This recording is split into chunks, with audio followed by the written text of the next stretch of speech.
quick advertisement. Workshop 17, where all this amazing podcasting is happening.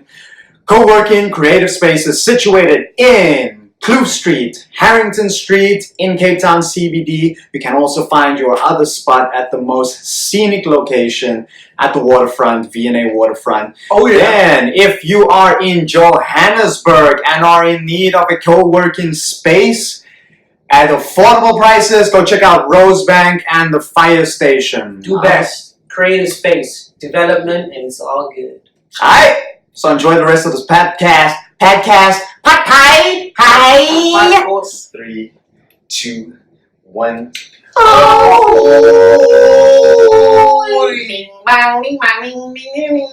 English boy, come here now.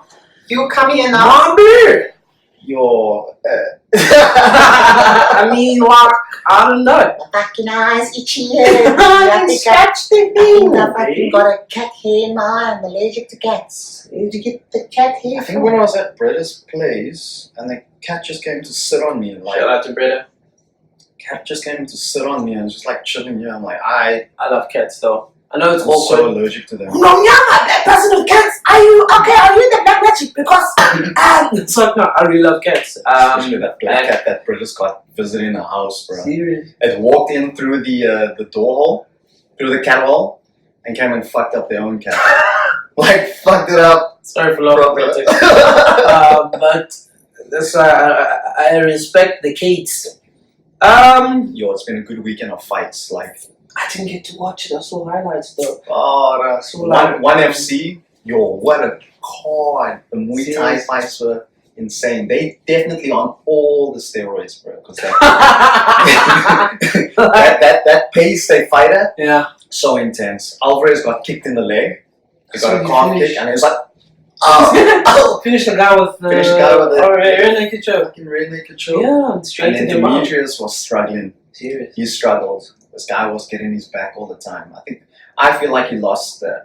He won on split decision, but they gave it to him unanimous. So he's in the final for the flyweight title. Okay. And then there was a Muay Thai fight with a British guy against a Thai guy called Iron Man Rotang. I think did the guy have one of the yellow shorts? I don't know. I saw some of his highlights. Yeah. He had like And I think Cosmo commented most technical fights. Oh, I think I didn't that get to British watch it. guy, his game plan, his technique on points, but he got flustered by Rotang. And then there was Robbie Lawler and Colby Covington. Okay. Robbie Lawler couldn't do shit. He didn't pull the trigger. His head wasn't in the right space, and Colby was just like putting pressure. He landed like 500 strikes in 5 rounds. Yeah, he went 5 rounds. I heard him there to separate him and Usman. Usman, yeah. Usman, Yeah. Post-fight conference. Yeah, I mean, Yeah. it's gonna be a good fight. Mm. I think that'll be a good fight because Colby's so like, make America white again. I don't give a damn what y'all say. He's just riding that wave. Yeah, he's definitely capitalizing on the marketing for himself. He's capitalizing in that sense. Even had the Trump sons in the audience. This is what I'm saying, because he understands, like, okay, Conor McGregor took the Irish, he brought us, I can't necessarily do the whole suits and so I can do that, but I want to be as American as possible. I want to be hillbilly as damn possible. Proper. Have like America. have my MAGA hat on. I love Trump. And now, of course, everybody, a lot of people are on that buzz. Yeah. So you're gonna get major support. And if you're hating on him, it's still a following for him. He's This is getting what I'm publicity. saying. And So, he keeps wearing that Make America Great cap. that MAGA hat, He's smart, man. Yeah. He's not stupid. Look, it's of course, we don't wanna to each their own, I guess, but you need to back your shit up. Yeah. If you're gonna be so pro, I think it's not. I think because people always go on about the MAGA head, and I'm full on it. I get the connotation, I get the link to it is the problem. Yeah. Because if somebody will make America great again, Yeah. and they were boosting positivity in terms of formulating people, bringing together, and not trying to create this hostility between black, white, and Hispanics. I think it will be fine because make America. But it's the fact that Donald Trump and his racial comments and he's just so anti and he's feeding obviously his popularity because Yeah, for come sure. on, them hillbillies love that shit. And it's gonna be such a good matchup in terms of marketing between him and Usman. It's pro Donald Trump against the Nigerian nightmare. Basically African. It's basically black versus white in the cage. So people are just like, please kick his ass. Yeah, I'm they want begging to you see to kick his fucking ass. proper. About sport, I think we'll talk about it early on federations in South Africa. And certain promotions as And well. certain promotions from the MMA's point of view. The positivity of mentioning the name, I don't want to, I don't know, but just... I think we got to think about it before we... Yeah, so I'll just say a certain MMA federation. Yeah. That'll be a given. Because I'm quite tempted to, but Yeah, I don't know where we're gonna land up if we I don't. don't want to get sued or anything, but I'm not talking bad. We're just... No, it's just being realistic about the shit going down, and Yeah, at the end of the day, it's the fighters' lives at this is stake. what I'm saying. Let's talk like being an MMA fighter in South Africa. And I'm not going to go too far. I don't want to go to America. We have to bring it here, where Yeah, let's look solely here. I've been in martial arts from the age of 6. Seriously, when I was 17. So being around MMA fighters who have to have part-time jobs. Oh yeah. And at the same time train, fight camp ready to fight for fights, and at the same time some of them have families. Yeah. And in the end, you're fighting for peanuts. And they don't have the money as well to spend on their camps for their training. They basically get in. They get in. What do you call it? Endorsements from their coaches. The coaches like, listen, we know you can't pay, so exactly, we're just gonna help you out. Exactly. So and then you get to the point where now we're talking nutrition. Can all MMA fighters pay for nutrition? You can't. Our fighters can only afford a quarter chicken. They're lucky if they can afford a quarter chicken. That's what I'm saying. This fighter I know, even going with bodybuilding. There was one point there was like a bodybuilder, that bodybuilder that I knew. It was this magazine and they said diet, what's your diet? And he was the only black bodybuilder there and everyone was white. The white guys in the comments were like, look, I got my nutritionist, I've got, that I meet once a week, I get my food packs sent to me. Yeah. This guy said more white. Now more white, if everyone is like this porridge, sort of looks like matabella. The matabella is a sorghum type of a porridge. That's his diet. That's what he uses to diet, and he's got to be shredded. And to think it's his passion, but he doesn't have the different possibilities. Now to go back to MMA, when a federation, in a sense, that circuit in itself is its own federation because obviously the only biggest circuit in the country. And a fighter, we call that one the organization. The organization. When a fighter is still earning first at 4,000 rand. Let's even give the organization benefit of that 5,000. Let's say 5,000. Which is generally what I've heard is the standard pay. Yeah. Nothing to myself.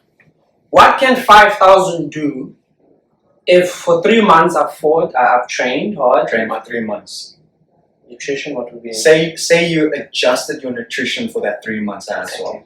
Say you actually implemented more food. Yeah, exactly. Right. And then your transport, maybe if you have a family. Let's give it the ultimate. Let's just say the person has a family and he needs fight. Obviously, he needs his time away from his family. Flights. I need to boost this so at least more people can buy tickets from me and tickets from the federation, from the organization. Yeah. And then in the end, for 3 months, I get 5K. And then say you get injured as well. No medical aid. No medical aid. And if this organization provides some medical insurance, okay, cool, that might be covered. But if they don't, well, 5,000 rand is not going to cover any medical expense if you have a traumatic injury. And they'll only cover so much. You have to take the rest out of your own pocket. Which goes to say there was this other chick, I don't know if you read about it, not too long ago. I think it's UFC, I'm not too sure what's her name. And then Joe Rogan covered Yeah. You know, It was, $30,000. it was an Asian MMA fighter, female fighter. Yes, She needed medical cover, exactly. and he gave her $30,000. $30,000. He didn't want it made public. Yeah, he did that. This news only came out, I think, 3 weeks after he did that. I think she made it public, or a coach just made it public, but he didn't want it public. Exactly. Now, the reason I'm bringing this up and we're talking about this because I'm just trying to show you, not you, but in essence, you get listeners, followers.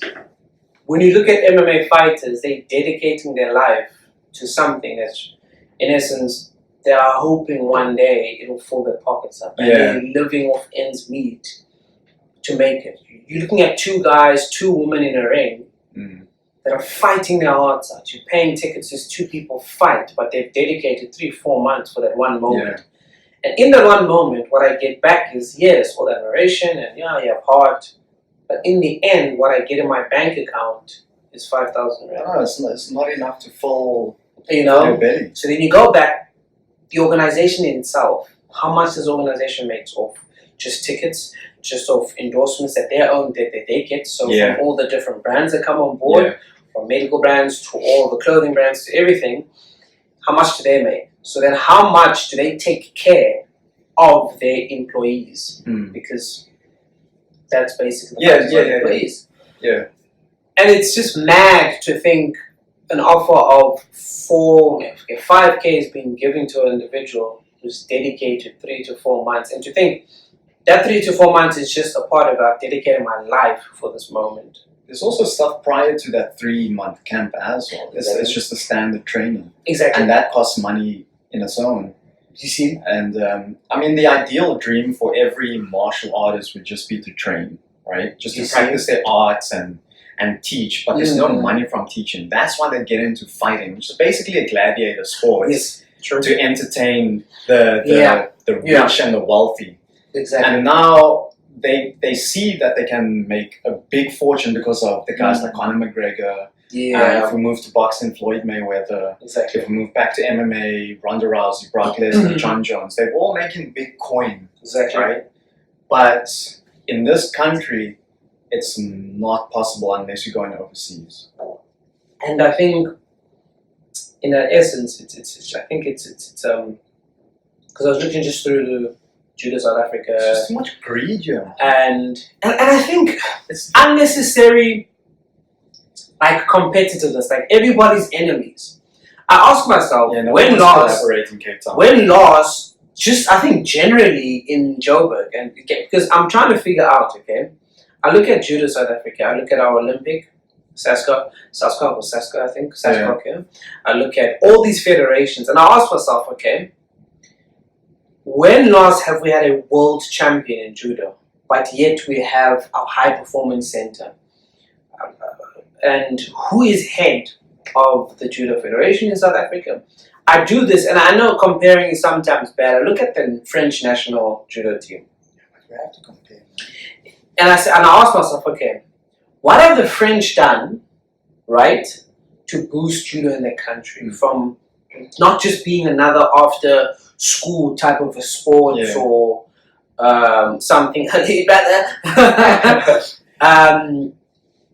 to turn it into something that says, look, Teddy Rene, what's her name? They have world champs from female to male. So in our case, we have Commonwealth champs, I understand, but is government playing enough of a role in this federation to say, where are you now? Are they keeping an eye on them to say, what are the targets?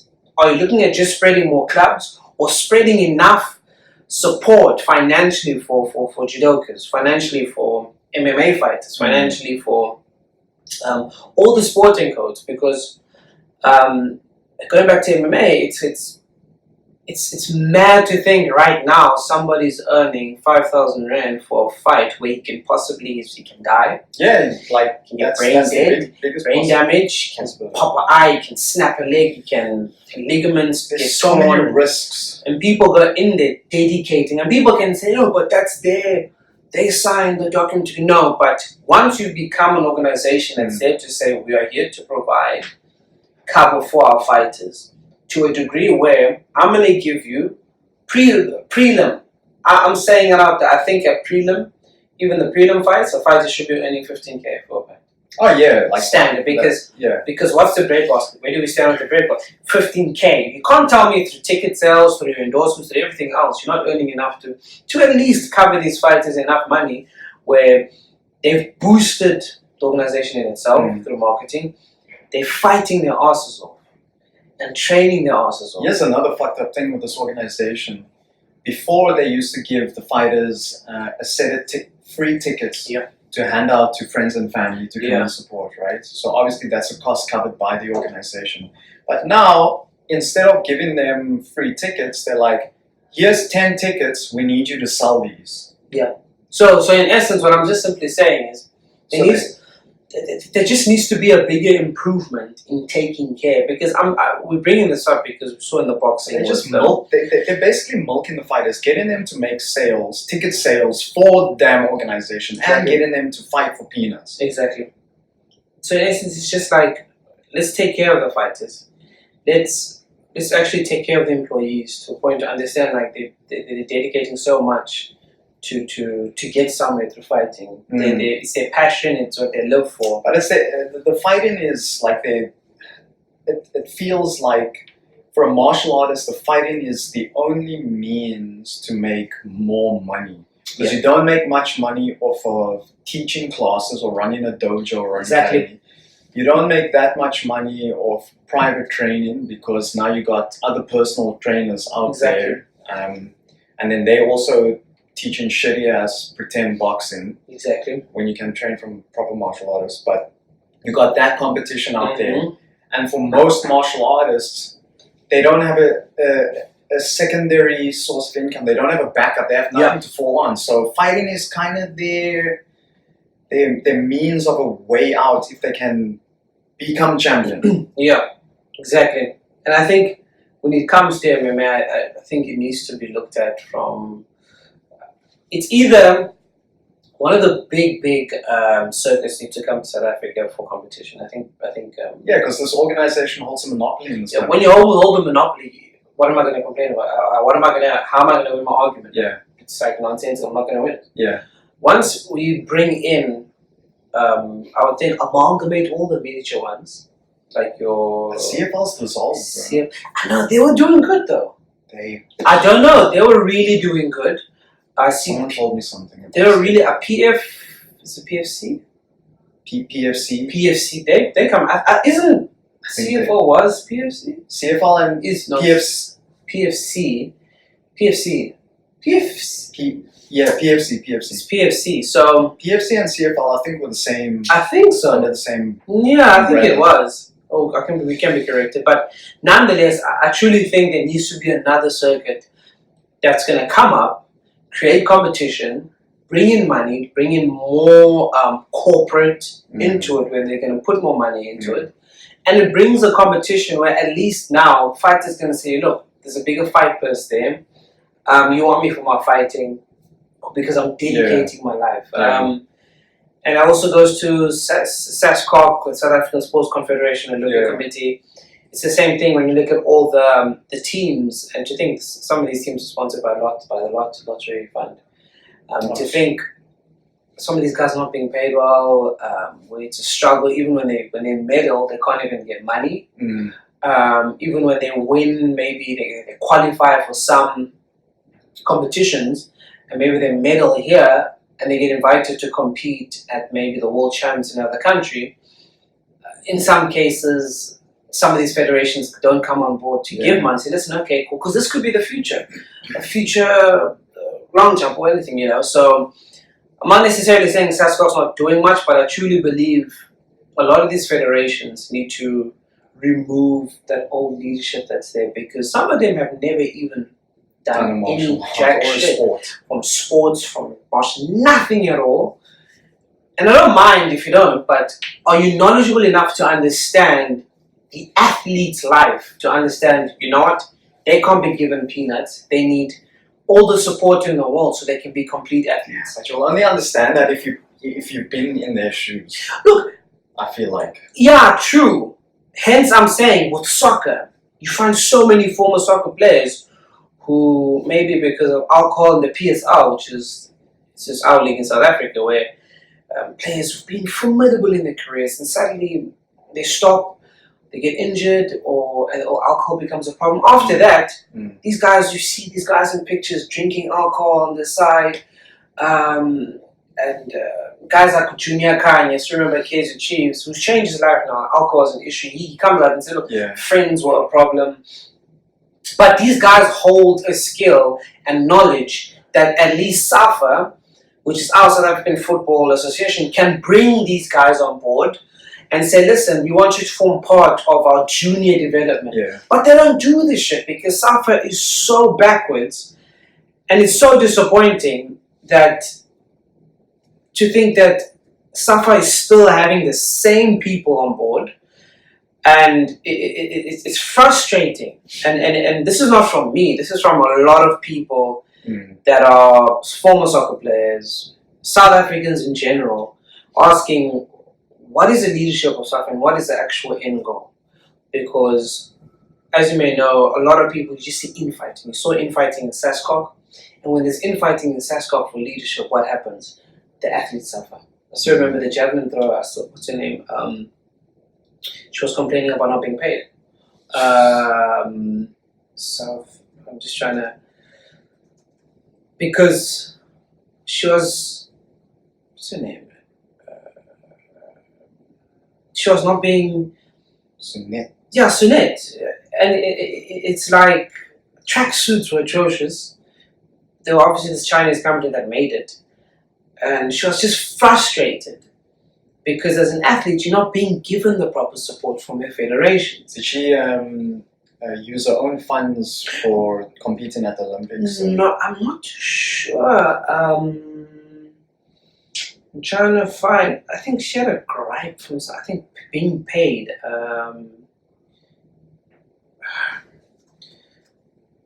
She wasn't paid by the federation. It took long, you know, and you know, doing sports in this country feels like you need to be well off in order to to compete in your sports, respect the sport. Yeah, but if you're not, you have to. Unfortunately, and it's such a because it was in 2015 though, but because she said, I think in one tweet, if there's one organization that needs urgent investigation, it is SASCOC. Start with 70 million rand donation by the lottery 2 weeks before Rio. 70 million, you know. That's a lot of money. Yeah, last fun fact for today, I had to pay out my own pocket for my Olympic kit to be adjusted by a tailor because sizes were not taken.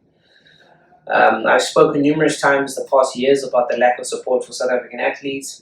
I really have nothing more to say, thanks. Well, at least you didn't pay for her own flight. Yeah. Money again promised, the medalists. Hope to see it within the next year. The begging is set to begin. You know? You represent your country, put in all that sacrifice, and you get nothing. Do you know? So, people really... We always have an outside perspective with athletes because we think, no, the federation is doing what they're doing. They're trying their best. I don't think federation should be trying their best. Because we only look at the two successful sports in our country, cricket and rugby. Exactly. And we're like, everyone's getting paid. Yeah, and they flip. Well, then, and soccer. Now soccer guys are getting paid. Even though we play the most shit football. Fucking hell. Hey, they're being paid. I don't give a damn. I think we should go play soccer, bro. Get paid for nothing. They league-wise, look, we have formidable players, but we always still go back to the same thing where do we blame the rep, do we blame the coach, or we blame the player, blaming the players, or this? It's just I don't know. There's a puzzle because we can say we're lacking players, which we're not.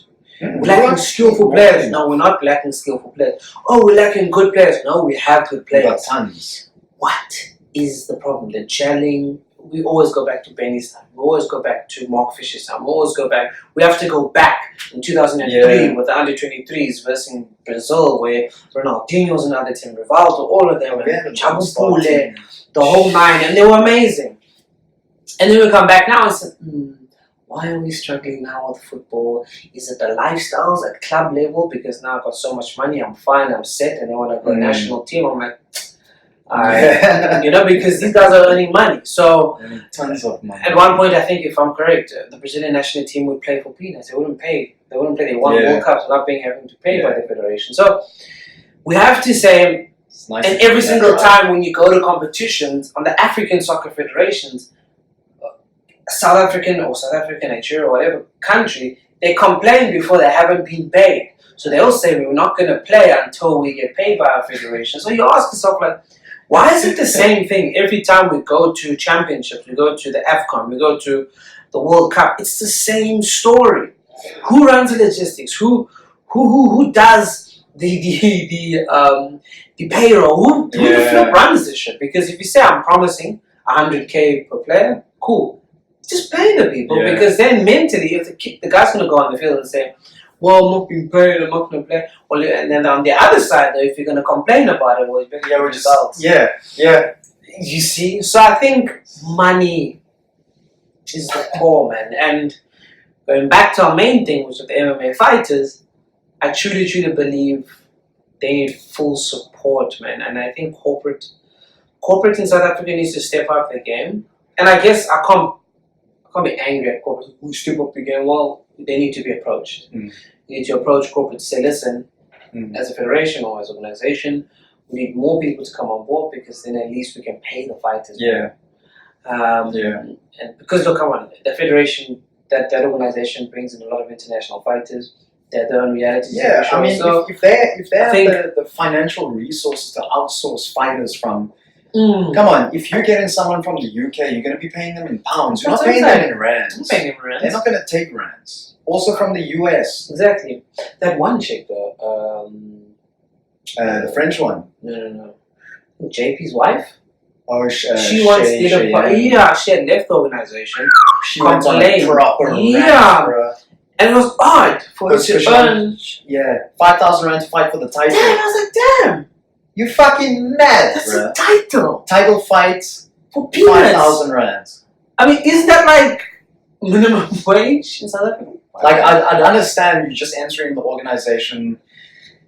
Well, I don't justify 5,000 rand. Yeah, but she's trying to, but I don't know. I mean, she fought 2 fights in the organization already. And she took 5,000 rand. And she proved her worth. Yeah. So now that you're a champion, that's why she fought so hard to get to the title, hoping to get paid more. You get peanuts. It's like, we're going to give you 5,000 rand. Like, you know, so in essence, like, I give full props and full respect to MMA fighters and just all athletes in general, man. We understand you guys dedicate your lives to it. You do so many sacrifices. And I think organizations, federations, whoever leads the different federations in sports and martial arts, judo, karate, soccer, MMA, whatever, organizations too, step your game up in protecting your employees, being the athletes, protecting, because they're the ones that bring, that make, without them, that make your federation, that make your organization. Entertainment. Hey, bro, this is like 30K, bro. You know what they say about putting your fingers on the paint, the oil kind of dissolves the paint. This is like 100K, yeah, bro. You fucking DM me brown nail, you put in your fucking fingers on these paint. But yeah, we're really gonna have to monetize through this podcast and pay this shit off. So yeah, like I said, man, we need another competitive organization, man. We need a rich South African company or some rich person in South Africa to open up their own organization. Billionaires, holler at us. We can run it for you. We'll do a good job. We'll run it for you. We start and then you'll get PE status like that. Easy. Come on, come with it. Yeah, and you know, got like every martial artist, so Chinese, half colored, you know what technically I mean? black. I'm just black. Yeah, it's actually technically black because technically Chinese are black in South Africa through BEE. So don't ask me why. We actually know the answer to that because investments, because Chinese are like they own half the shit in this country. So you better make us black. And Africa. Do you know what I mean? So yeah. Let's protect the athletes, man. Let's protect the MMA fighters because I think, in general, we love watching them on TV, but they're not being given the proper support to support their families, to support their lifestyles. And it's not heavy lifestyles. It's proper training. And camps. it's not food. It's not fucking cool taking a a guy that's traveled from North Africa, maybe jumped the border, trying you know what I mean? to seek a new life in South Africa, and then you take him for a fool by paying him peanuts. He's already bouncing at one of the clubs in town. Do you know? And now he's got to train to fight for 5,000 rand. Do you know? Jeez. Do you know what the simplicity and is? he's Ubering at the same time. The simplest thing would be. Maybe I'm. But they got so many. Here's the thing: they got so many sponsorships, right? Apparently, they don't pay. They don't pay rental when they set up in Grand West and Carnival. So they already sponsored space. Yeah. And then if you're having that place's advertisements running on your screen during the intervals, I'm guessing that place is paying for advertising on your organization. Yeah. So they're making. We can't not say they're not making money. So for me, it's just. Like I said, it goes back to the same thing. Let's protect the employees. Let's. I think money's always on. Maybe even just for food. Try get a ShopRite or Pick and Pay on board. Woolies. Or Woolies now. Woolies would be flipping expensive. Yeah, but I'm sure Woolies would be fucking. Just get like one of them on board. Be creating jobs where Pick and Pay or ShopRite, right, creates a unit where they create food packages for every fighter, and that's sponsored in the organization where they'll get, if they obviously picked to fight or whatever, maybe championship or whatever, you're gonna get food packages for 3 months or your fight camp. Yeah. Simple. You're creating jobs. So why not, approach these organizations to do this? Because then you're making the athlete's life easier during fight camp. And look, There's also this mentality of like, especially with the North Africans, like, oh, we can take advantage of them. They're desperate. They're desperate for money, so of course we can pay them shit. And then once that starts sitting in, then they're like, okay, cool, we can get away with this with every other fighter. Exactly. So in essence, guys, it's apparently Soldier Boy was being paid 300K, bro. Serious, bro. 300K when he was champion, and then his comeback fight now. Yeah. 300K as well. Apparently. We don't know the facts. Obviously, we can't know the contractual facts, whatever. But this is the talk of the town. 300,000 rand. He's getting paid 300,000 rand. He hasn't fought in the fucking organization forever. And he comes back and he gets that much. I mean, you've got guys like even Dulce wasn't getting paid much, bro. Even that's just mad, eh? Because I got into an Uber with his, I think it was his brother or his cousin. And he told me, oh, that's my brother, cousin. I'm like, oh shit, I'm chatting. And it's like, yeah, you know how much they wanted to pay him for the title fights? Fucking 10,000 rand. It's like, yo, bro. And he's 2-division champ. It's mad, eh? Because even like, I think there's this fighter from Richie Trent's, Richie Trent University. What's his name? It's from Congo, man. Karimbo. No. Chifungu. No, that's Richie Trent, man. He's Trent. How can I forget his name? Trent. Sprung. No, man. No. He's a Congolese. How can I forget his name? It's an animal soldier. Fucking Google it. What's his name, man? It's like, yo, what's his fucking name? But I'm saying Google. Idiot. And he's exceptional, man, but he hasn't been getting fights. And you're asking yourself, like, but why? Kwan University. Yeah, Coach Kwan University, shout out to him. I think the best. Hey, white people, hey, white people, how to pronounce an Asian surname? It's not Kwan, it's fucking Chuen. Hey, Richie, stop riding that train. It's Chuen. Tell him. No, I think Richie's tired of explaining. So it's like, yo guys, it's Chuen. It's like, okay, cool, Coach Kwan. The best. And especially with Afrikaners up in the north in Oxford. Without a doubt. Coach Kwan.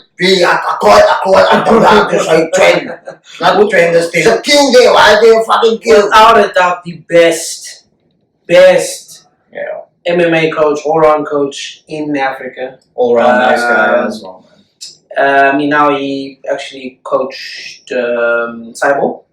Yeah, Right? he coached Cyborg. She was spending her camp out in Joburg. Yeah, exceptional. For man. a fight against How many Spencer. champions has it created? Jeez. Yo, I'm trying to get a number here. Soldier Boy, Boyd, Don, Don, Demart, Costa before. Costa, JP. JP. There's more, man. There's much more.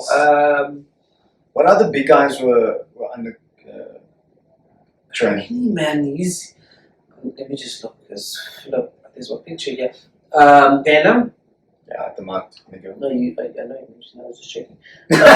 6. No, So far 6. No, there's much more though. But off the top of the head, 6. Chef.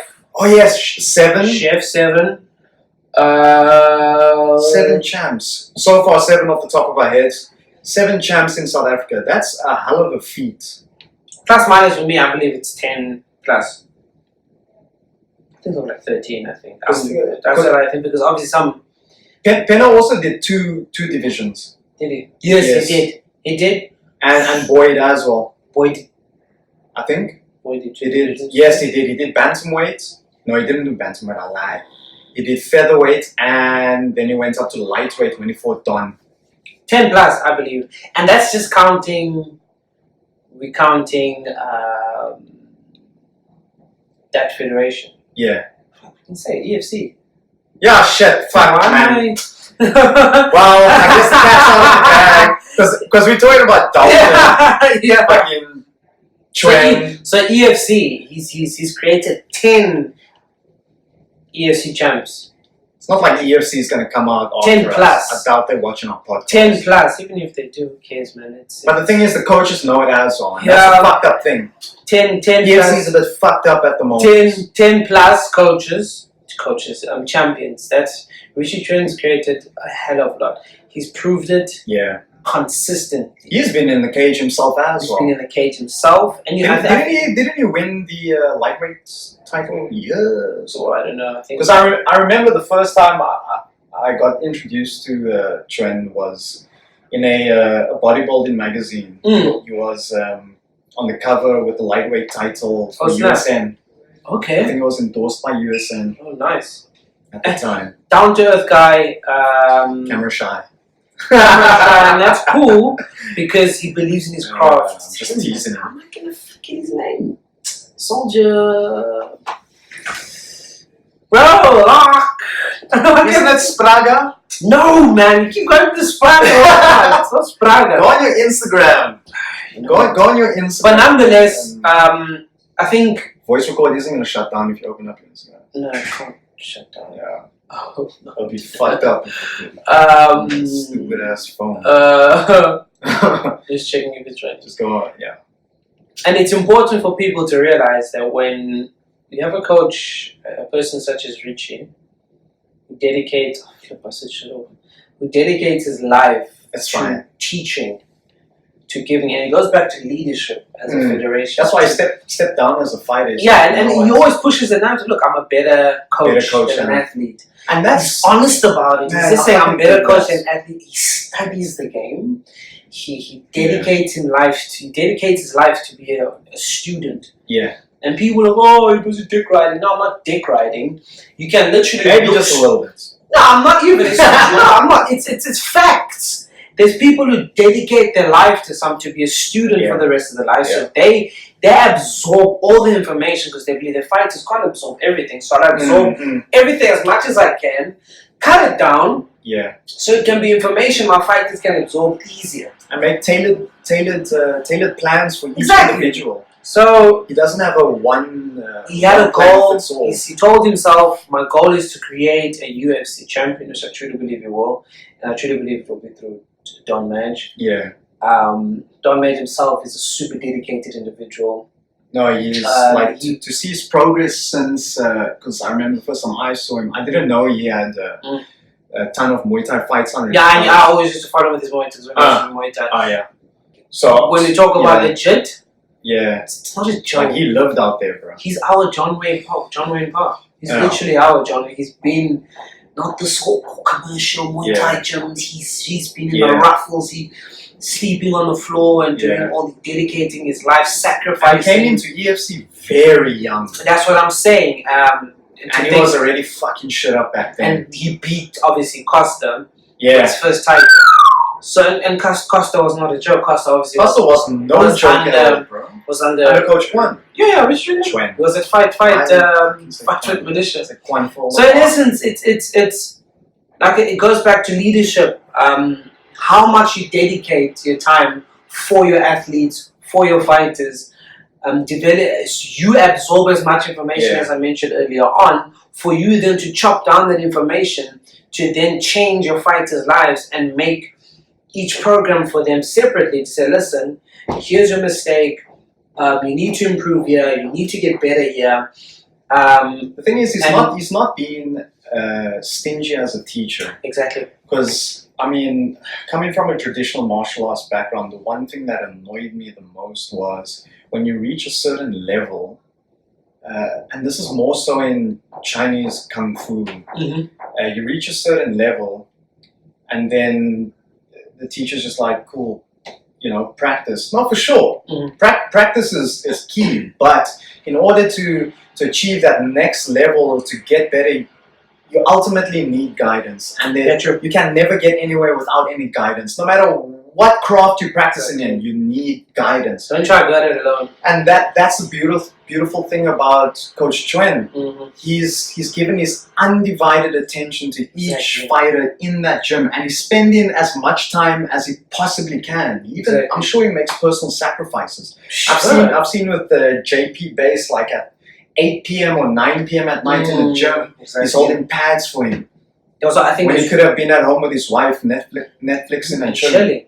You see, but he's doing that, and that's what and I would love if that same type of leadership and that he has in dedication, if you could take that and just multiply it and put it as a federation, an organization from SASCOG to SAFA to everything, to dedicate and develop football in South Africa through players, develop judo properly, where you have a high performance center, but you develop them enough to say, listen, we're going to take 30 of you guys, go to the French high performance center to train there for a year or whatever. You develop the skill set, because whatever skill set these guys develop, they spread it again in South Africa. So I think, and I'm saying there's a lot of guys like Richie Tren in South Africa in different sporting, but it's just that they're not being given more support, because in Richie Tren's position, at least he's got his own space where he can focus on his team, focus on his fighters, and even allows his fighters to graft, and even allows his fighters to go train. Because it makes sense to him, and you should train at other gyms. You're developing yourself, and you come. So he respects. And he respects martial arts. And he's a man who studied. And I'm saying he studied it, and he's forever a student. And I think with a lot of in leadership roles, from government to everything, you can't always tell yourself that I've made it. I think in anything we do, just generally in life, it's something I always run in my head. I can't, because at one point I was like, I think it was let's have this one. I don't know where. I wish the footage, because I tried looking for his fight footage on YouTube. No, but irrespective, it's just. I just wanted to see him fight. Yeah, I just truly believe. Like, even if he even if he wasn't in a fighter's position and he was just coaching, I still respect the hell out of him. Man. True, because in like I said, because he's honest, he's brutally honest. Yeah, and you have to be honest. How many coaches would say, listen, I'm not a great fighter, but I can fucking teach you very well. Not a lot of people would say that. Exactly, because I think because for them it's like, no, that's going to be my draw card. What's Richie Tren's draw card? He's flipping knowledge. And by the way, as much as you can say, him on the mat, woo! Come on with it. I've seen that footage. I've seen people like, yo, knowledge, guys. People must understand. In South Africa, in terms of black belts in Brazilian Jiu-Jitsu, right? A lot of guys that have their black belts in South Africa, not necessarily in a sense, they don't prove enough, and maybe I'm in the wrong position to say this or whatever, but they're not, in terms of rolling, in terms of being there for your students and stuff, not a lot do that, because once they've reached that target or the goal of being black belt, that's it. I say Richie Tren wrong, man.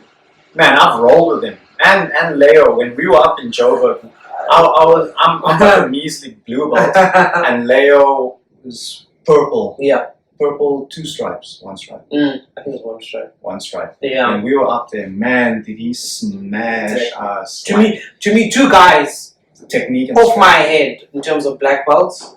Kurt George. Oh yeah, Kurt George. Racing Cape Town. And Richie Tren, obviously of Fashion Militia and obviously Apex Gym and Coach Kwan Coach Kwan University. Coach Tren, y'all. Kwan Tren. Tren. Guys. That's why I'm saying those 2 guys who read, who study, or forever, like they're consistently students to the arts. And results speak as well for themselves. You can't, like I said, going back to a point, you can't always just think if you've made it at a certain level, yeah, that's it, I'm done. You have to always restart, become a student, because you need to keep absorbing information and getting better. Break yourself down, relearning. Yeah. Relearning. The art of relearning. Always been a white belt, bro. True. What's our saying at Renzo? Black belt is a white belt. A white belt.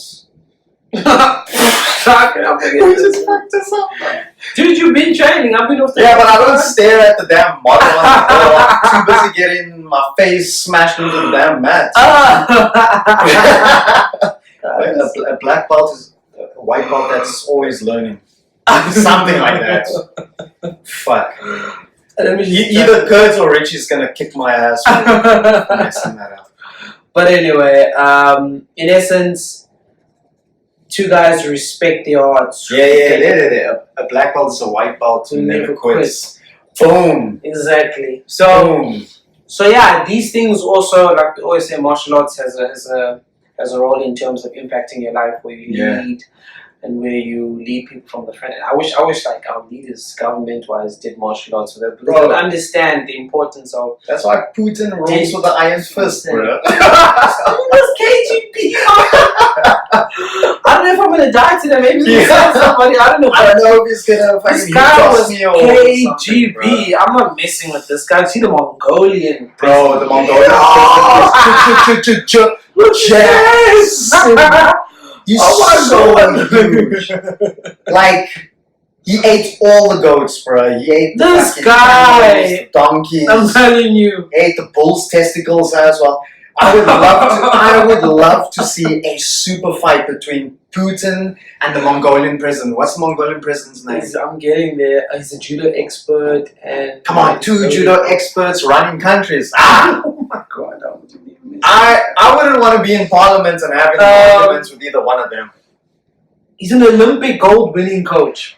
Olympic gold in his life, brother. I would never mess with this guy. He's like the typical huge Mongolian, and you add fucking steroids on top of that. His name is Kalmata Batuga.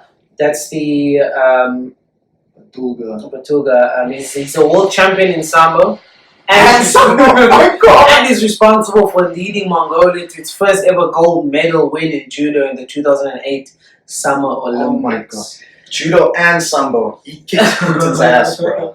But come on. But I'm sure Putin's done Sambo as well. Judo, so it'll be a tough fight. But here's the thing. I'll go back to the main point. Putin got is the KGB. Yeah. I ain't gonna touch you. I ain't gonna touch you. You're just gonna disappear. Oh, you want to grab my lapel?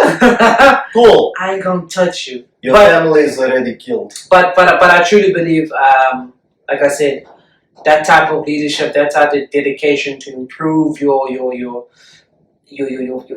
athletes' lives in that manner. That's the type of dedication one needs. But you also just in general life. People like Chuen and Kurt as well, so dedicated in their craft that so much so that they could make a huge difference in the impact of sports or But in martial arts in their field, but they won't go into the political side because Of course. it's like But that's my fear. yeah. Unfortunately, and Yeah. you can go back and forth as much as you want. If they entered that realm, I don't think the team that they'll have around them, they'll have power to have their own team, which then would lead to that unnecessary. And I think that is why they're not into that, because it's going to get political, and then you lose focus on the main goal of. Because it's going to be the biggest fight for them. Exactly. That's going to be the biggest fight. Other than the fighters having to fight other people, that's the biggest title fight. Because I think, just generally in South Africa, everything is about me. Everything is about, I have a team, but this is what I did as the leader. Yeah. This is me. It's not then about our end goal here, guys, as a federation, is to do what? To develop space, opportunity, and giving a better life for athletes. So at least one day they can go. It's like look at the netball team. Yeah. They made the semi-finals, right, for the first time at the World Cup. And these are people that are not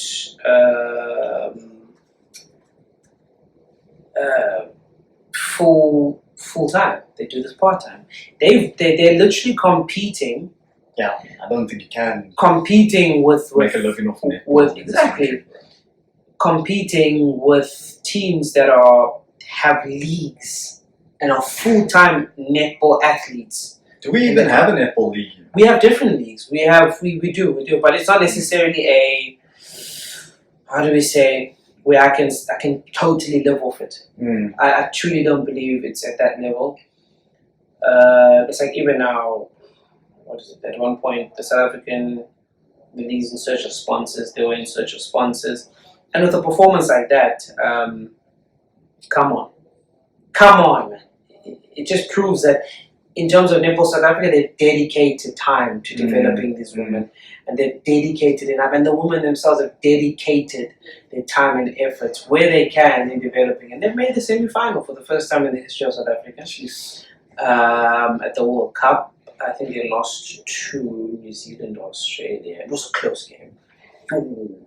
It was, yeah, it was a flipping close. Where's the score, man? The score here, bro. Start this fucking super sport, bro. Let me just I don't know. Why don't you just South Africa? Socket surgery. I was at a bodybuilding show this weekend. It's been my first time since 2013 that I've went to go watch a bodybuilding show. Oh my god! It was. I'm so glad I don't do that shit anymore, bro. Like just looking at these guys, all your full chocolate body. Serious. Like tanned up to the face. There were some guys like, I mean, the white guys with the dark tans up to their neck, and then just got this white face, just looking like a circumcised penis.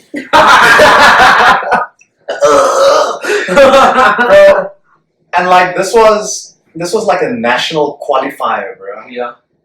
So go there, to go support a friend there, and like, oh, national qualifier. It was called the Eye Candy Classic. One of the most terrible bodybuilding names for a contest. Eye Candy. Sounds like a Only in South Africa, bro. Like a strip. Sponsored by Lonnie Jackson of Teasers. Rest in peace. Rest in peace to him. Yo, to ever kill Lonnie Jackson, we have no ties with him. Please leave us alone. Please, no. So go there. Now they're hyping the show up. I'm Yeah. like, okay, cool. This is where the leads of the leads can be. Stepped out there. The fucking guy stepped out there. Flat. Flats. It's like, yo, did you even diet for this contest? Did you even train? Like, nothing, bro. This stuff just like, there's a little bit of shape. Just like ultimate dad bods, bro. Serious. Ultimate dad By the way, bods. the Stu 2-time champion. Body Beautiful? What is it? Yeah, Body Beautiful. Body and Mr. Fitness. overall, right? And Mr. Fitness. So, so he knows what he's talking about. He's not just running his mouth. I have every right to run my fucking mouth because I know the amount of sacrifice I put into that the intense dieting and especially more so the dieting along with the training. Exactly. When these guys stepped up, they didn't look like they dieted at all. They looked like they ate all the carbs and drank all the water because there's a whole process to look shredded on stage. Yeah. I mean, I remember I started, like, I'm a bit messed up in the head that way where if I set myself out for a goal, I'm going to start immediately. So I prepped for a year already for my contest, my last contest I did. Yeah. So I already cut sodium out. I was only having junk food once a week on the weekends, my cheat meal. And then I was eating 5 to 6 times a day. Chicken and broccoli, unseasoned. Breakfast was the most exciting part, which was a 6-egg omelette and a bowl of oats with Bulgarian yogurt. Exactly. I was doing that for a whole year. And then I know like 12 weeks before 12 weeks before generally is when you cut sodium out. Yeah. Or 6 weeks or 3 weeks. Everyone's got their own. But I already cut it out for the whole year. No alcohol as well. So I was going to parties, going to people's parties, and they were all drinking. I'm just there with my little water. Or going to a birthday lunch, and they're like, "Oh, do you want a slice of cake? Do you want this?" Like, no, I took up Tupperware, stinky ass chicken and broccoli, just smelling like shit everywhere, eating that. And so normally guys cut out sodium like 12, maybe 6 or 3 weeks before the contest.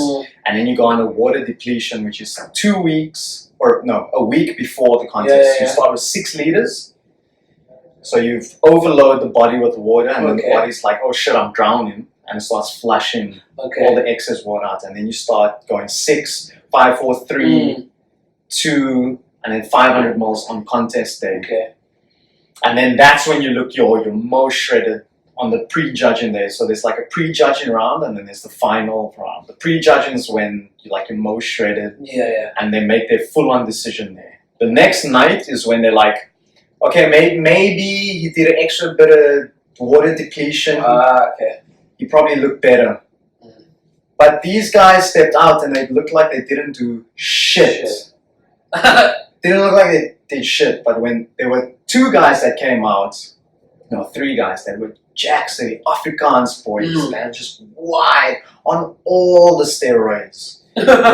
but look good. Yeah. You're allowed, I guess, the company. Yeah, I mean, steroids is what life in bodybuilding. Yeah, of course. Everyone knows about it, but the bodybuilders themselves don't talk about it. Of course. Bro, when the black guys came out, they were jacked. Shred city. Fucking no tan needed. Of course. Dark skin. And not a single steroid used by them. Like, natural, bro. They can't afford the fucking shit. Exactly. The steroids is god expensive. Exactly. And I don't know about their diets. But it goes back to the point that I said earlier on. They probably can't afford, and they just use use basics training. Bro, and two of those black guys won the divisions against the steroid guys. Exactly. I was like, fucking well done, dedication, bro. You use what you have. And I also won without steroids, guys. Exactly, guys. My coach told me, the only way you're gonna beat these fucking guys is if you fucking juice up. I was like, good, Pete. I'm not gonna fucking put needly my ass. My idol is Bruce Lee. I'm gonna go all natural and I fucking but I had to fucking work hard for that. Yeah, that's what you did. You started a year. A full year. Generally, guys, 12. It's 12 weeks. You were a whole year. But yeah, back to final score 55. In the series is 55-53 so against Australia. Did Australia win the World Cup? Oh no, it's still happening. No man, is it over? Nepal. No, I think it's over. I don't know who won it, but what's most important for me was the fact that South Africa made it to the semi-final against Australia, but lost. It was a tight game, 55-53. To an Australian team that have their own league, full-on league. Some of these women go, they live off the money that they get off netball. In South Africa, these women don't.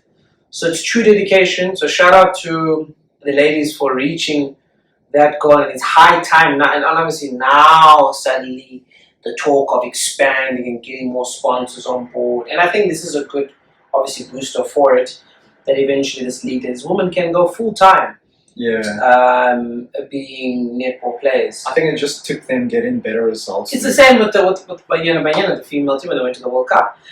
A lot of them after the World Cup got snapped up by international clubs in China, Australia, I think America. World Cup. Yeah, look, it's the first. I'm not even like, oh my gosh, why? No. The fact that they made it there to people to. Didn't they do well in the prior World Cup? Oh, it's the first time. Oh, it's the first time females.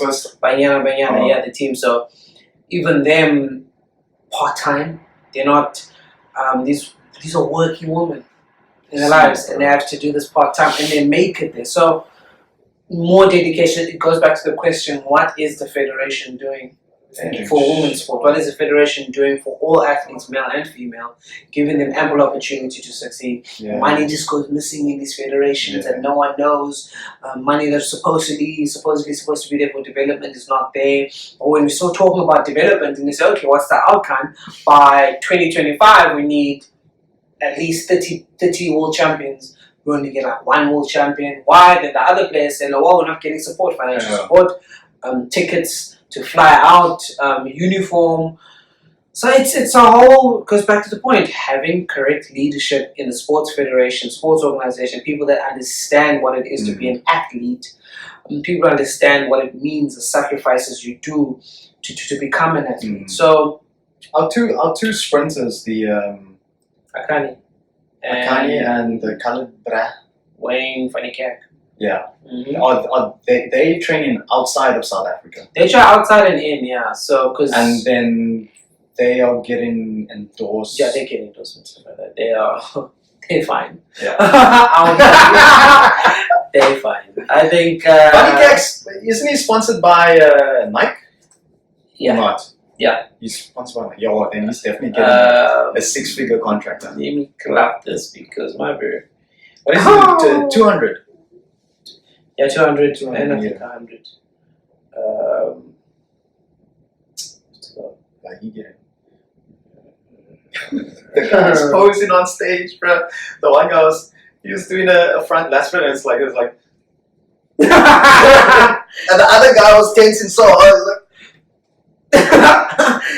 Like, the faces the people make. There are bodybuilding coaches out there that teach these guys how to pose, but clearly you guys are not looking in the fucking mirror. You need to look in the mirror when you pose, because the faces these guys are making was the funniest shit, bro. I had to keep myself from laughing out loud. We have to go way back though, but it's fine because I'm sure it's still the same. Jeez, bro. This was in 2016, obviously, when it was 3 million out of R8, and he had a $550,000, which is 7.292 million. Richard Miller watch on his wrist. Jesus, it all sounded a touch excessive.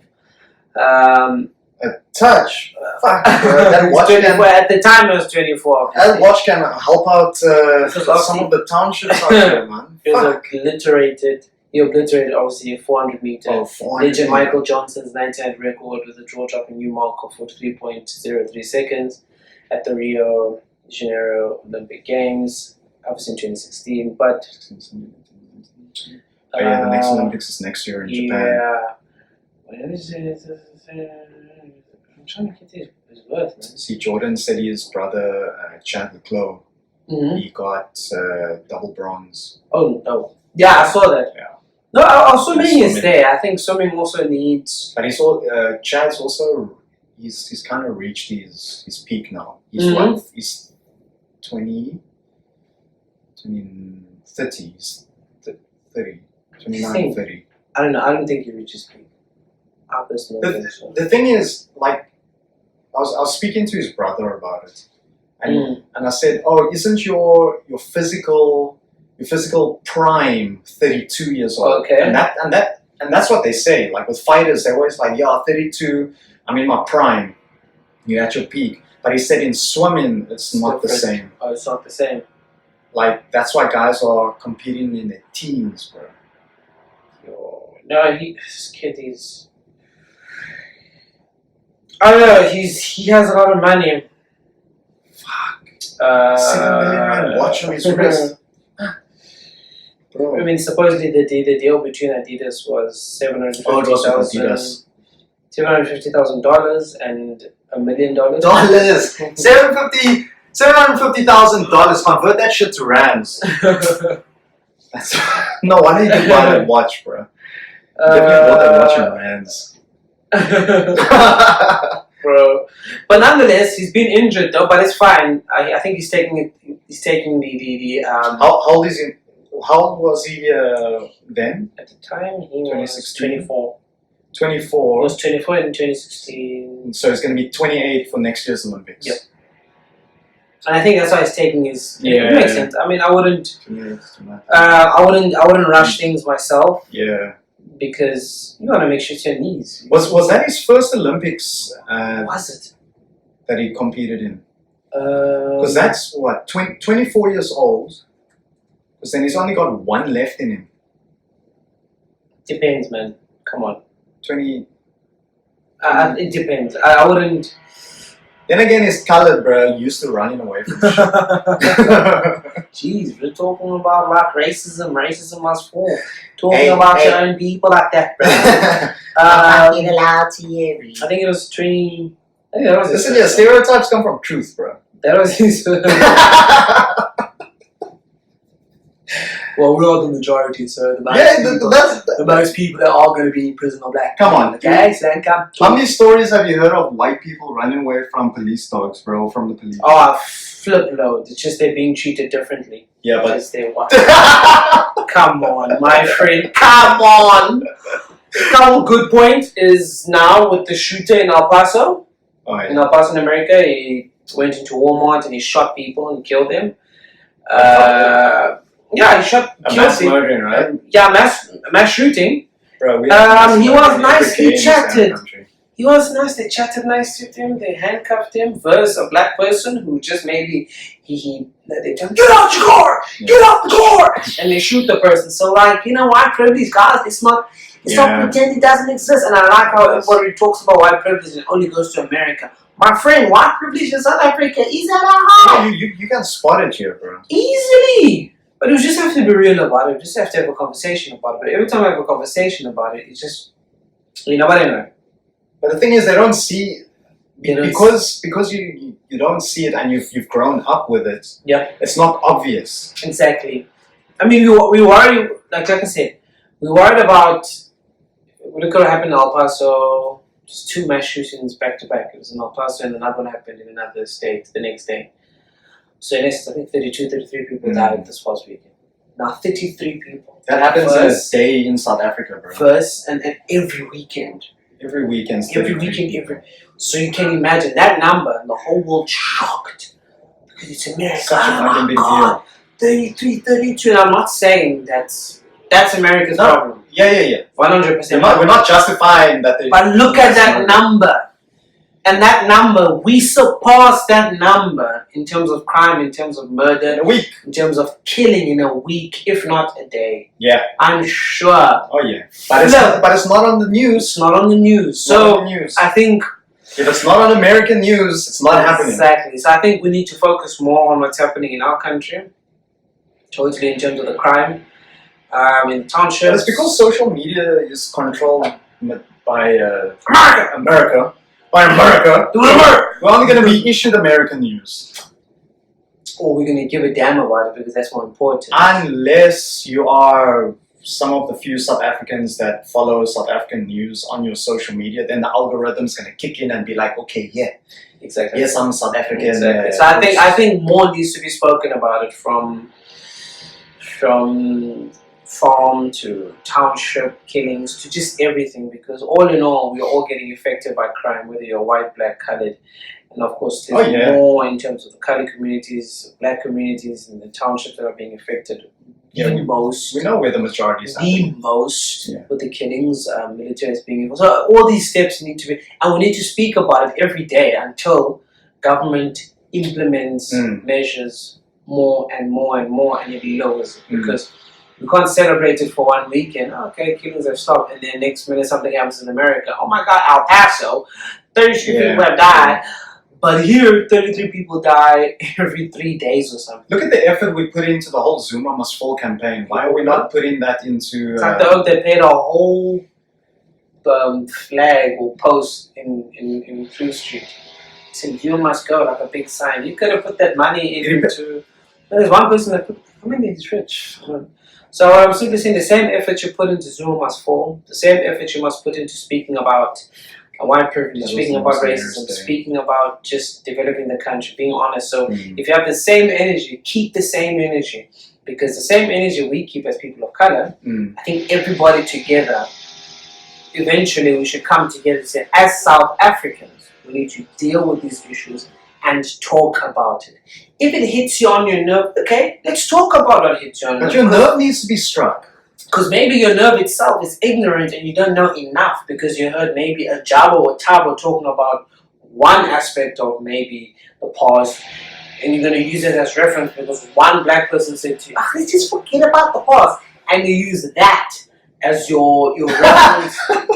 Your reference. That's all they're waiting for. Your reference is saying, black person. No, I was talking to like Tabo yesterday, and he said to me, like, forget about the past. A lot of blacks, and like the one was a lot of blacks that are like a working class. They don't want the past to be there. Yeah, a lot of blacks who are in the working class are struggling to get up in business or get up in their positions because why? White people just come past them, and people say, "Oh, you're not working hard enough." They're working there. How much harder do you want us to fucking work?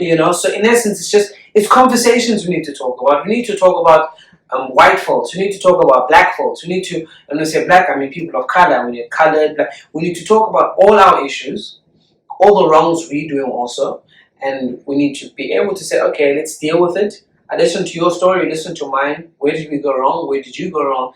Let's meet in the middle. Now, we start then removing, I'm not saying remove the rot, but removing these ideals that are causing a shift that people are dividing in the country. Because, and it all goes back to one, leadership. Yeah. It all goes back to the people up top that watch this and say, cool, which side am I going to pick? Which side am I going to support? And maybe send people this side to cause this action, this noise, so therefore people lose focus on us and we can keep doing our bullshit up top. So end of the day, I think once as a nation, we are together, it doesn't mean it's not going to happen overnight, we keep having the conversation, then at least when we are unified, we can deal with leadership together, whoever you represent, because we all want one thing. It is proper leadership. All the parties represent the same idea. What do you want to do? Economy. What do you want to do? Education. What do you want to do? Crime-free. You all want to do the same thing. Yeah. It's just how am I packaging it? It doesn't mean I don't care anymore, actually. It's just we need to be together, and leadership actually just needs to do it. Because all right now we are watching parties implode. We are watching the DA, ANC, EFF, everybody. I'm not saying they're necessarily imploding fully, but they're imploding to a point where there's so much infighting. Where you just like in the ANC, obviously, there's so much infighting happening. We are just watching that. And we're asking ourselves, when are you going to do your job actually to just lead? We're just watching you guys fight. Court case after court. I should have been a lawyer. Jeez, you know how many court cases there are? Court case after court case, you're taking this back. You'll be making money by the minute. ESCOM, just everything is being sent to court. All you need is one client. And whose money? All you need tax. Yeah. Who's paying for this? Exactly. And it's the same thing. So I'm tired of the games, man. What was that meme you showed me about tax? What is it here? That video, this kid. Your internet's off, dumbass. Yeah, You're not gonna find it. This kid is playing Monopoly. He's playing Monopoly. So eventually, I think he goes to tax. I didn't even know there's a tax in Monopoly. Yeah. So because remember, if you land on someone's house, you gotta pay tax or something. So you got taxed. I have the video. He gets taxed. What can I play? No, don't play it. Yeah. You're gonna switch up the voice. So he gets taxed, and then he's crying. He's crying. He's like, what's wrong? I like tax. I hate tax. Why? Because he took all my money. And then I'm laughing because that is real life. Exactly. Tax is just taking everything, but in our case, it takes everything. People are their money is being taken, but all you just see your money disappear every single day through shady deals, through the SOEs just being dismantled, or can't even function. You ask yourself, are you not getting money? Yeah, you're getting tax money, but you're just wasting it. So that is us now. We are that kid. We are crying. I'll send it to you. Try to put it in the video. They're literally crying. So but yeah, man. That's like that's a situation with everyone, and like if you think about the average office worker, they pay to get to work, they pay to leave work to go home, they pay for their food, they basically end up paying to work. Exactly. Those office workers are paying to earn an income to pay to work. Exactly. So essentially, they're not making money. For people out there, I watched The Big Short this weekend. My girlfriend picked. I think it's an amazing movie. Is that the one? Speaks about the Wall Street. What's his name? Christian Bale in it. Christian Bale, Brad Pitt. Yes. So it's basically the doomsday that happened in America when everything shut down. The Lehman Brothers, the Golden Sachs, I think. Wall Street shut down. Yeah, basically, and people just lost billions. And these group of guys had actually betted early on in early on in the years 2005, like they betted against this is gonna happen. Yeah. And no one believed him, and obviously betting happens. Look, I don't know much about it. I sort of realized people bet against things happening. Those guys are gambling and they make money, and it just shows you what stocks is. That's what it is. Yeah. People lost everything. People lost pensions. People lost investments. Because they were finding average people, and taking their money for investment. Now this is pretty much like here. It happened here with. Look, man, I forgot it now. Government. That was Bitcoin of the generation, bro.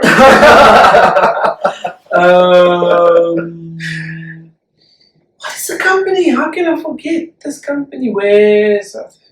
Flip, man. Just type in Google company I forgot.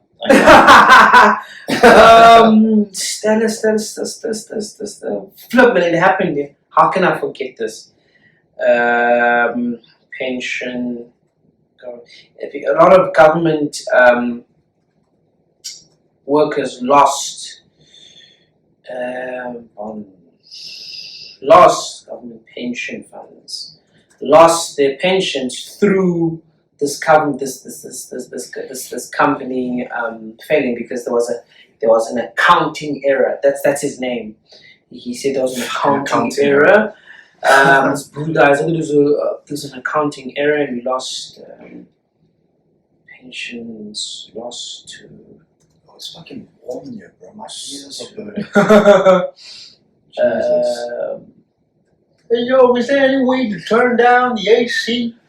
I forgot it, man. I just grief to company. Anyway. I know the silence, but it's pretty much similar to that. Shut down. So pretty much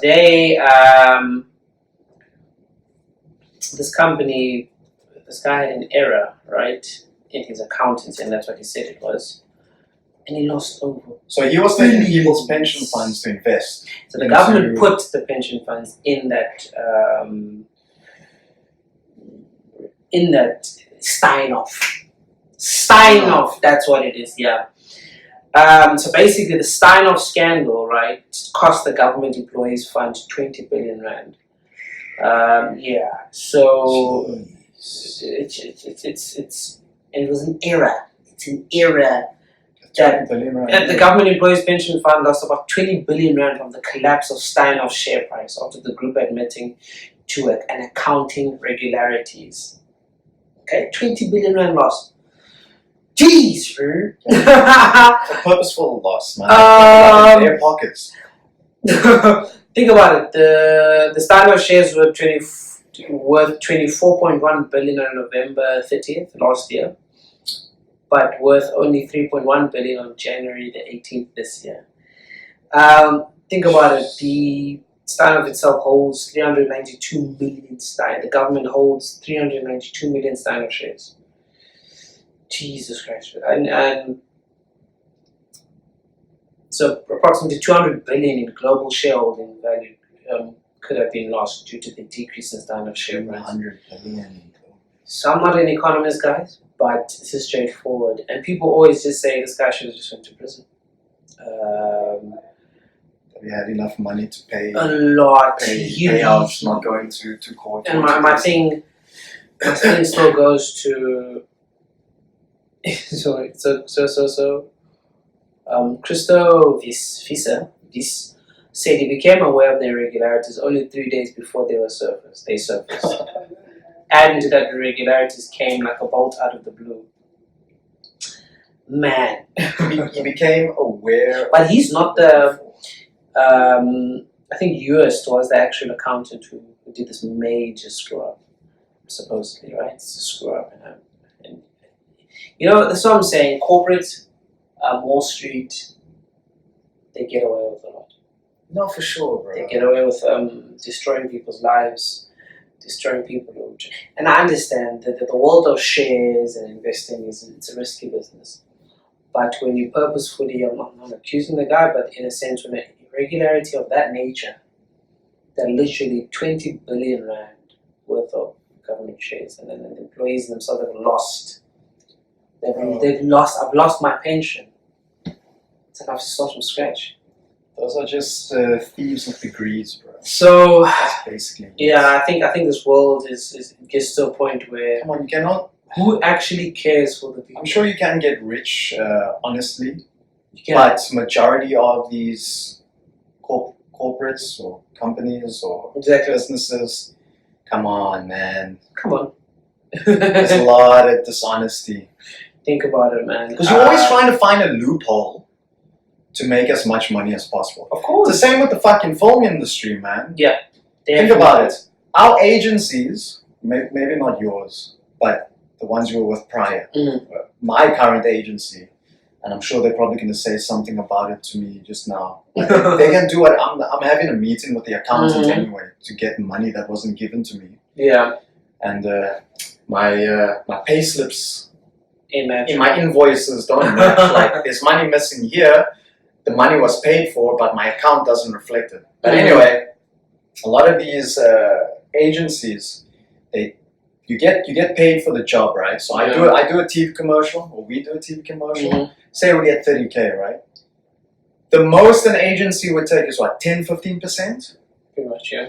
10-15%, right? Then they hold your money for 3 months, even though they got that money within a week. They hold it for 3 months so they get interest in their account. Yeah. Right? So they make more money on top of that. On top of that, majority of agencies jimmy the number. So they get a pay, or they issue out a pay to the client saying, Jefferson needs to be paid 50K for this job. I get an SMS, oh Jefferson, there's a casting for say a Coca-Cola TV commercial. The rate is 30,000 Rand before deductions. So they've already scored 20,000 Rand, right? They get their cuts, the agency gets their cuts, and they get the interest on top of holding your money in the account for 3 months. And then you get yours. Oh, by the way, government takes 25% off my pay as well. Let's not forget about that. Exactly. So I'm left with that little peanuts, and the fucking people in the agencies are sitting nicely. And then even in the film industry, the film companies, when they get a TV commercial or any job, they get a budget of say 1 million rands. Like I know the Salty job we were on, they had a budget of, I think they had a budget of 800,000 rands. Jesus. And I heard from someone working in that production company that they spent a total of 300,000 rand on the entire job. How many days did you shoot for? I was on 1 day. Like 4. 4 days. A 4-day shoot. You Yeah. got, how much did you get paid? You got paid 80k. I think it's right about that. You got paid 80k. Was that Yeah. before deductions? That was before that. Before deductions, 80k, Mm. right? And then us featured extras that were on there. Hair and makeup gets paid 2,500, 3,000 rand if you're lucky a day. Yeah. And then your grips and etc. They ended up pocketing, so they spent 300,000 rand, they pocketed 500k, bro.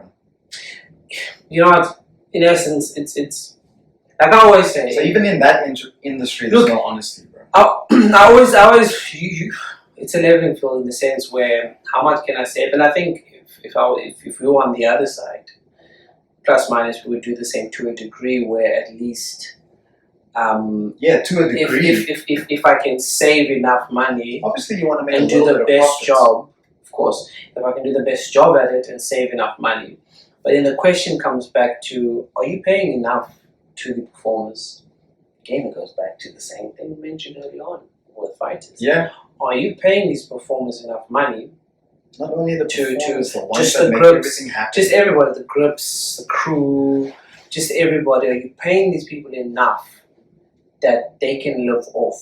You know, and like I'm with an amazing agent now, and she's just full on honest. Julie Phillips, shout out to you.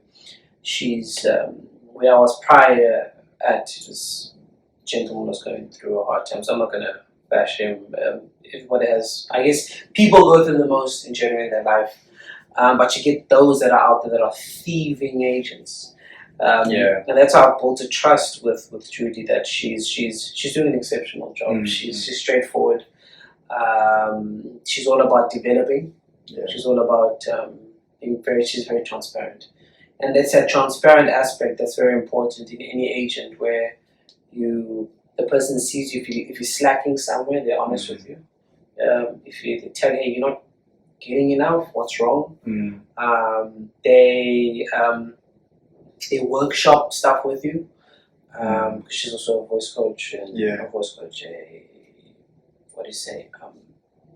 It's an accent coach. Accent coach. So other than that, she workshops stuff with you, and this is age, it's my age. She workshops stuff with you. So there needs to be that point of how much you're dedicating yourself to your employees and the people. As much as she works for me, I work for her in that sense, because if I don't get shit, she doesn't. Yeah, she doesn't get.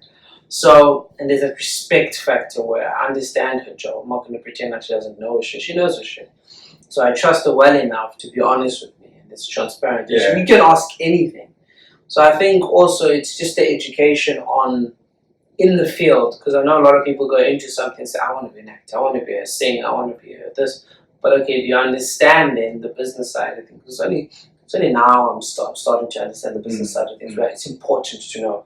It's important to understand what contract you're signing. It's important to ask for a copy of the contract, to read it through, to understand it. And trust me, in music, if somebody's going to come with like this 360 contract that they give music, if somebody's going to come up to you and give you a contract, they came to you. Yeah. They want to sign you, and if they're going to say, you need to sign it now, you can't sign it tomorrow. If they really want you, they'll wait for you to read over their contract. So always pay a lawyer. You can get people, if you can't afford it, there's a lot of people that do pro bono work. I think just reading the contract is the most important bit. But that's what I'm saying. Read between the lines, understand the next thing they own the right to your image. You can't use your image. They own the right to your music. You can't use your music. Exactly. So I'm just trying to. So that's what I'm saying here. It's such a That's the problem with all the agencies in South Africa, is they take on so many people. They basically take on everyone. So now there isn't this specialized craft. So like you're an actor at an agency, you basically become a normal person. Your craft is not, should I say, it's neglected. Your craft's neglected because now they've taken on every Tom, Dick and Harry off the street, so that they cast as many people as possible. Guaranteed, one of their people is gonna land a job with the agency, and they get their cut.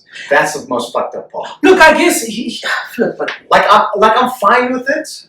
there's many ways to look at it. Like I said, there's but at the same because- time, look, end of the day, it's I think but I understand. Look, I understand the business side. They want to make money.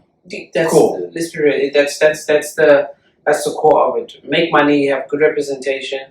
Then don't sugarcoat shit. build proper clientele relationship between your artists, and maybe your artists boom and now your agency boom. So it's give and take. Like I said, you're gonna get dicks out there that are people who are just tricking people. It's like I'm trying to find just in the music industry in itself a 360 deal is a business relationship between an artist and a music industry company. The company agrees to provide financial and other support for the artist, including direct advances as well as support in marketing, promotion, touring, and other, just in everything.